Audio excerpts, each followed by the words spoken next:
Good day to you all. Happy 1st of October. This year I wanted to properly welcome the spooky season into my channel. So here we are, starting it off with 10 true creepy stories that will definitely give you goosebumps.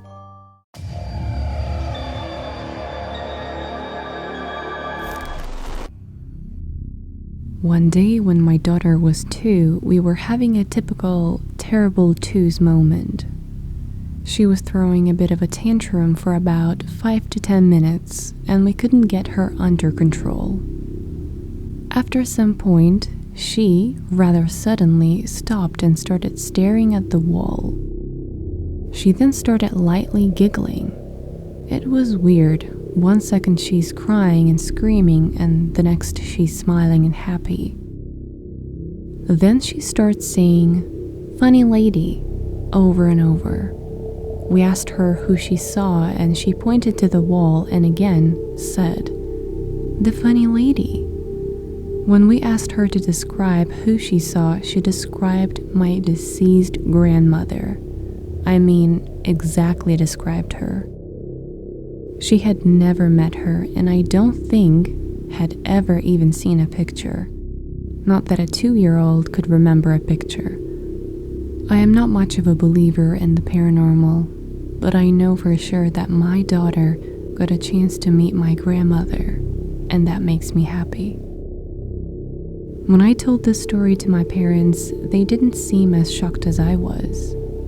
When I tried to get a response from them, they looked at me and said, "I guess you don't remember that you met your deceased grandfather when you were 3. The same exact thing happened to you 30 years ago."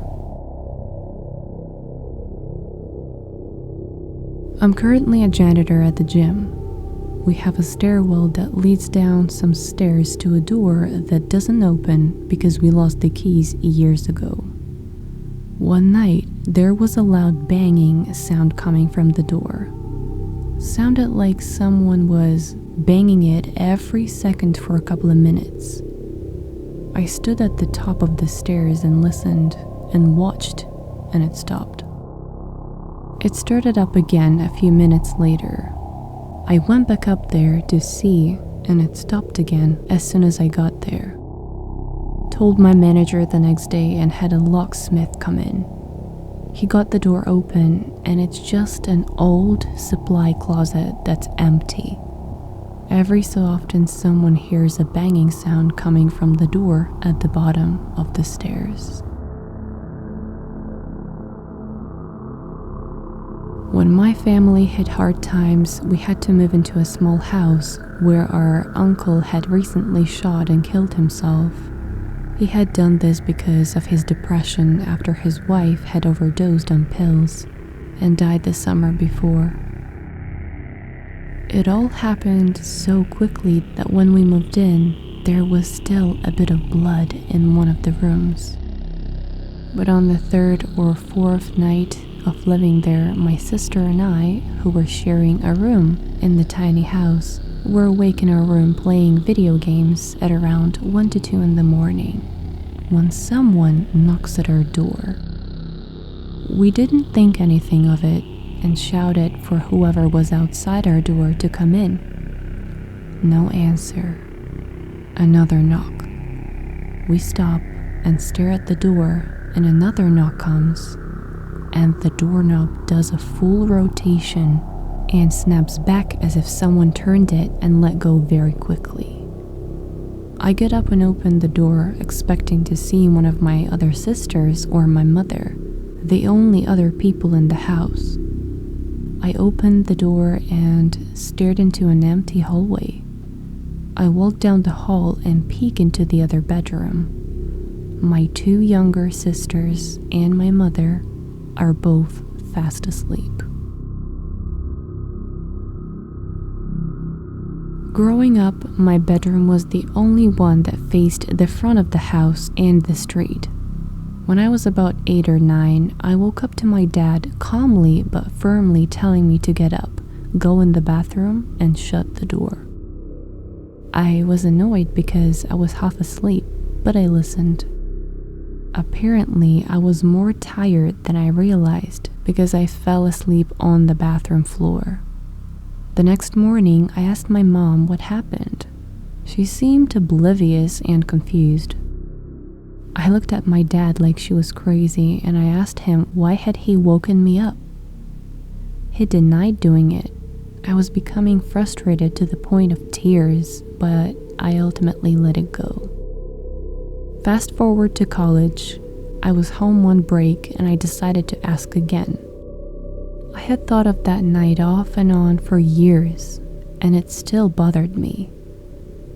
This time, my dad goes, "Ha, I was wondering if you even remembered that." Turns out that a lot of houses on our block were being vandalized and robbed all those years ago. Someone had broken into the garage and was inside the house. My room was partially over the garage. My dad heard it happen and quietly got to me safely. Police were called, but the guy ran. He was never caught, however, and my parents didn't want a terrified kid on their hands. So for years, they pretended like nothing had ever happened. It wasn't supernatural, but it was unsettling for sure. My brother-in-law was working the graveyard shift at his job as my sister stayed home taking care of my nephew. Around 2 a.m., she heard a loud knocking on her back door.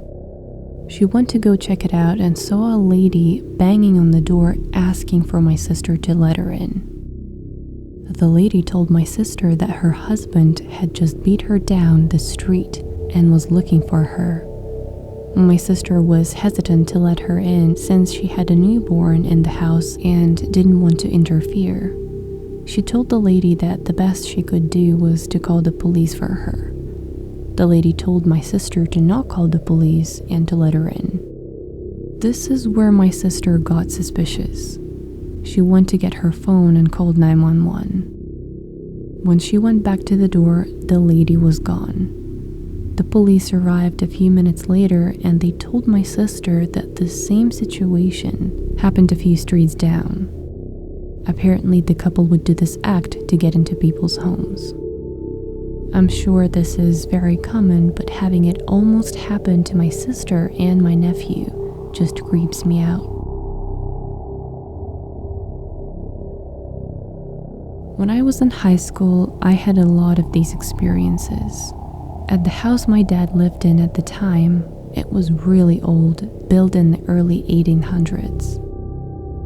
There were plenty of times I'd be sitting in the living room and distinctly hear the cabinets opening and closing in the kitchen. It was just me and my dad that lived in the house, and you could clearly see when his bedroom door was shut and he was asleep, but still hear it.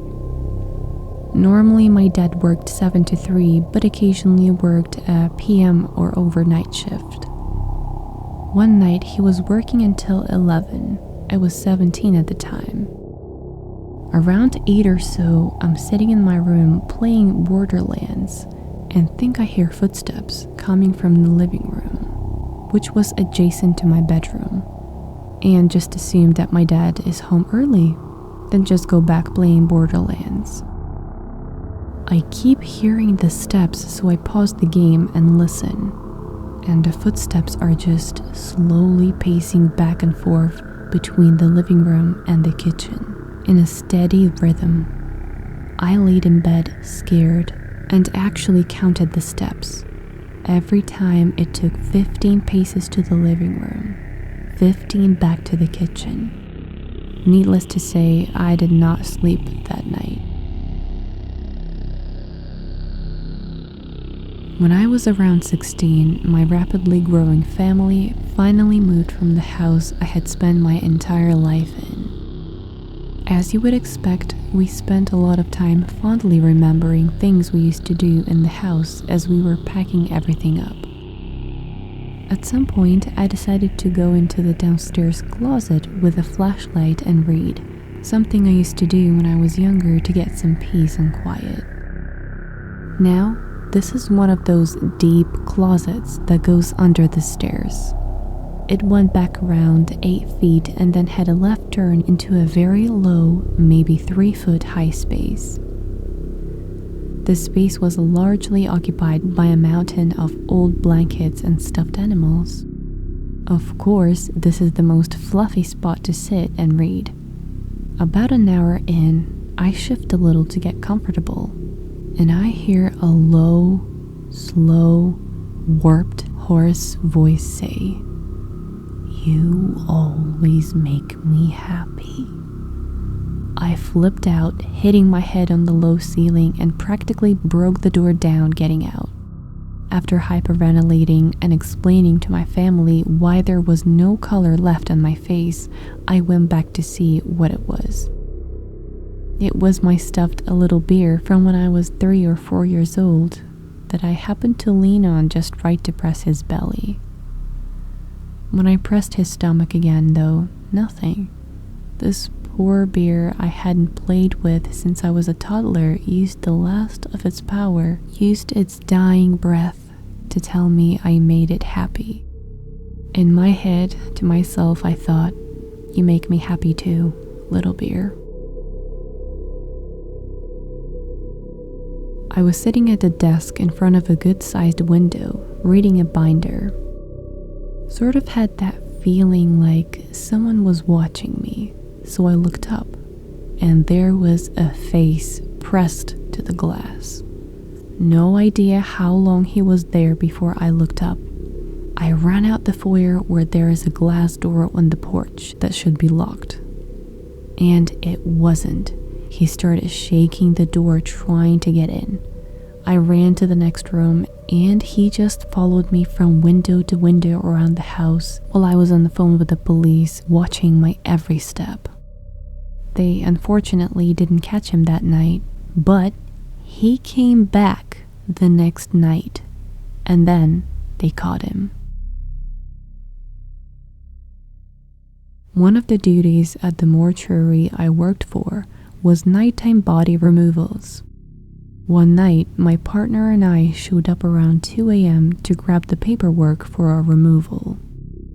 When we got inside, we both got that feeling like there was someone in there. So we walked through the building, checking to make sure everything was secure, and closing all of the doors. This included the casket room. Everyone hated the casket room. It was freezing cold year-round. The lights were always uncomfortably dim, no matter what maintenance did to try to fix them. And there was this mannequin in the corner in full military dress that just felt wrong. The only people who weren't bothered by the room was the cemetery sales staff, and that's only because they had no souls. So my partner and I don't find anyone, so we lock everything up and head out. We get back an hour later, get our new guest logged in, and decide to get a cup of coffee before leaving. He and I walk toward the kitchen, only to find the casket room door open about 3 feet. It's almost a pitch black in there, and I can barely make out the red in the mannequin's uniform. It shouldn't be that close to the door. My partner and I froze for a second. Then I grabbed his wrist and we backed up into the kitchen and straight at the back door. It honestly felt like if we had gotten too close to the casket room door, something bad would have happened. Neither of us would ever go near that room again, even during the day. I could spend time alone in the prep room or cemetery no problem, so I'm not easily spooked, but there was something wrong with that room. The sign taped to the clubhouse door said, "Help wanted, apply within." This is exactly what I was looking for after months of job hunting. "You're not afraid of ghosts, are you?"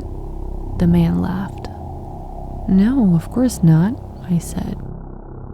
My new job involved cleaning the golf club from 1 a.m. until 9 a.m. The food prep lady and the partner asked me if I'd seen any ghosts, but I figured they were just trying to spook me. I was 17 years old and gullible, or they thought I was. One night after the bar staff had left, I sat down for a coffee break, hoping to catch a few minutes of a movie on TV. The TV was against the windows that looked over the 9th green. After a few minutes, I noticed the reflection of someone standing behind me in the windows. I quickly checked to see if anyone was there, but I was alone. The front door was still locked, so I thought I just imagined it. A half hour later, I saw it again. This time, the figure walked in the opposite direction. Jumping out of my chair, I ran to where I saw the man. But again, no one was there. Maybe I was seeing something outside and only thought it was inside. I put my hands on the window to shield it from the light and peered outside. It must have been a 6-foot drop to the sidewalk below. I knew that it hadn't been anything outside. A month went by.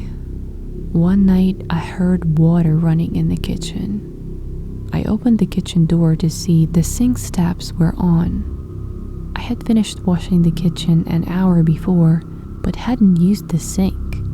It certainly wasn't running while I'd been in there. Then I noticed the bathroom doors were ajar. Those doors were always closed, and I didn't even have to clean in there. I pulled them shut. After tidying up the washrooms, I found the boardroom doors ajar again. Now I thought someone was playing games with me, so I looked inside. It was a sparse room with only a large table and 10 chairs. It was a cooler compared to the rest of the clubhouse. I pulled the French doors shut again and went on with my business. Those doors became an ongoing problem. Every week or so, I'd walk by and they would be ajar. A month or so later, I heard the startling sound of marbles rolling across the floor directly above me at around 2:30 in the morning. I crept up the stairs looking for the source of the sound. After about 5 minutes, I began to walk downstairs when I heard it again, except this time it was on the roof. Jerry, the weekend guy, told me he saw a man in the changing room wearing a very dated golf sweater and pants tucked into his socks. Jerry told him the building was closed for the day and the man headed upstairs. Jerry followed him to make sure he'd left, but the man was gone. No sign of him anywhere. There was a 300-foot-long sidewalk to the parking lot, and there was no way the elderly man could have made it to the parking lot in a few seconds. One night after everyone was gone, I went to the locker rooms to pick up towels. I went through the checking rooms and picked up a full bin of towels and pushed the bin into the maintenance office. At 8:30 a.m., I went back to the office to sign out. Towels were hanging off tools and cupboards, and backs of chairs and piled on the floor. A tingle went up my neck as though someone was watching me. I don't know how anyone got in there, as the door was locked at all times, and I'd been the only one in the building. The towel incident made me extra nervous for the next few weeks. I started doing my downstairs tasks early, while some of the bartending staff were still around. I don't know what any of them would have done if I yelled, but it made me feel better knowing someone else was there. Things were pretty quiet for the next month or so, except for when I found the boardroom doors ajar. This happened every week. Once when I was 3 steps away, they closed right in front of me. I bolted downstairs and called the police. The cops went upstairs and looked inside, but the room was dark and empty. They said it must have been the wind, but both windows were painted shut. Then they closed the doors halfway to see if they would shut on their own, but they wouldn't swing closed without a push. At a loss, they said, "Well, must have been the Rosemary ghost." Several weeks later, I was taking a break on a beautiful summer evening. Leaning against my car, I enjoyed a cigarette while looking at the building. I could see a mannequin in one of the rooms. Being 17 years old, I thought a mannequin would be a conversation piece and a cool prop. So I waited until the golf pro came in and I asked if I could borrow it. He found the key for the room, and as he opened it up, a stale, dusty smell filled my nose. He stopped about halfway in. "What mannequin?" There was no mannequin in the room. There wasn't anything that remotely looked like a mannequin. Blood rushed to my face.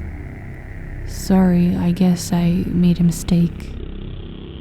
I felt sick to my stomach, as I knew I'd smoked a whole cigarette, which takes at least 5 minutes, looking at that mannequin.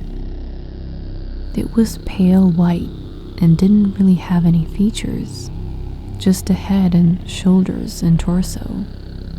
I couldn't see any eyes or nose or mouth, but it was there. The next night, I went outside about the same time, as I was convinced I must have seen a reflection. There was no reflection at all. I quit shortly afterwards. I hope that you enjoyed these eerie stories. Please let me know in the comments down below which story did you find the creepiest. Like this video, subscribe if you're new. Also, don't forget about the mystery link in the description down below. I will see you very soon in my next video.